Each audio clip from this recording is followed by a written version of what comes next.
হাঁসফাঁস গরম থেকে কিছুটা স্বস্তি উত্তর পশ্চিম উত্তরপ্রদেশের উপর সক্রিয় ঘূর্ণাবর্ত। পশ্চিমী ঝঞ্ঝা ঢুকেছে জম্মু কাশ্মীর, লাদাখ সহ উত্তর পশ্চিম ভারতের পার্বত্য এলাকায়। পূর্ব উত্তরপ্রদেশ থেকে উত্তর পূর্ব আসাম পর্যন্ত অক্ষরেখা। বিহার, উত্তরবঙ্গ, সিকিম এবং অসমের ওপর দিয়ে বিস্তৃত। দক্ষিণবঙ্গে বৃষ্টির সম্ভাবনা।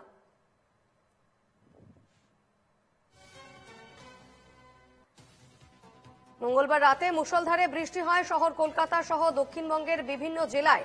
তাপমাত্রার পারদ স্বাভাবিকের কাছাকাছি।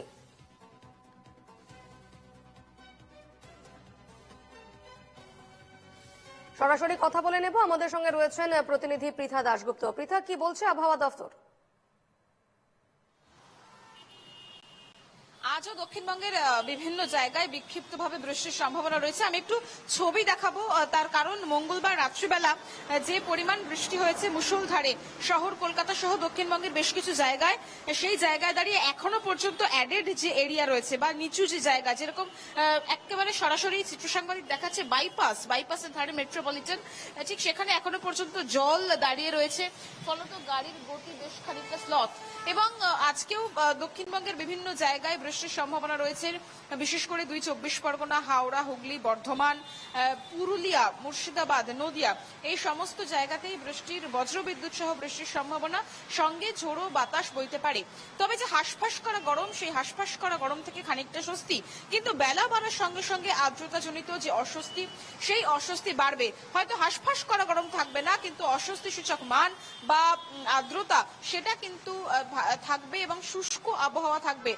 যদিও বিকেলের পরে যে বজ্রবিদ্যুৎ সহ বৃষ্টি হওয়ার সম্ভাবনা রয়েছে, তার জেরে তাপমাত্রার পারদ খানিকটা নামতে পারে, ঠিক যেমনটা একেবারে মঙ্গলবার রাত্রিবেলা মুষলধারে বৃষ্টির ফলে রাতের তাপমাত্রার পারদ কিছুটা কমেছে।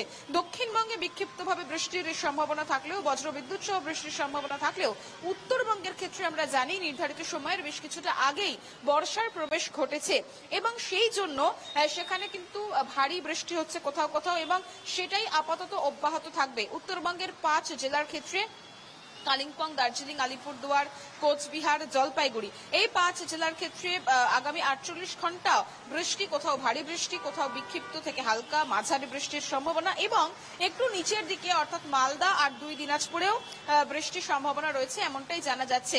তবে সামগ্রিকভাবে দুই বঙ্গে বৃষ্টি থাকলেও দক্ষিণবঙ্গে আপাতত দক্ষিণ পশ্চিম মৌসুমী বায়ু প্রবেশের তেমন কোনো তারিখ জানানো হচ্ছে না, কিন্তু যেহেতু আন্দামান নিকোবর বা কেরলে নির্ধারিত সময়ের আগে বর্ষার আগমন ঘটেছে, দক্ষিণ পশ্চিম মৌসুমী বায়ু সক্রিয় ছিল, উত্তরবঙ্গেও নির্ধারিত সময়ের আগে এসছে, ফলত এটা মনে করা যায় দক্ষিণবঙ্গেও বর্ষার যে দক্ষিণ পশ্চিম মৌসুমী বায়ু সেটা কিন্তু নির্ধারিত সময়ের আগেই আসবে।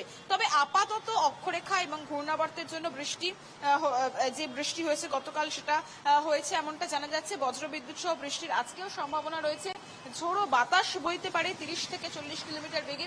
এবং আলিপুর আবহাওয়া দপ্তরের সূত্রে যেটা খবর, যে এইটার পরে প্রাক বর্ষার যে বৃষ্টি, সেই বৃষ্টি হওয়ার সম্ভাবনা, তবে সেটা কবে হবে এখনো পর্যন্ত নির্ধারিত সময় জানানো যাচ্ছে না। বেশ, ধন্যবাদ পৃথা।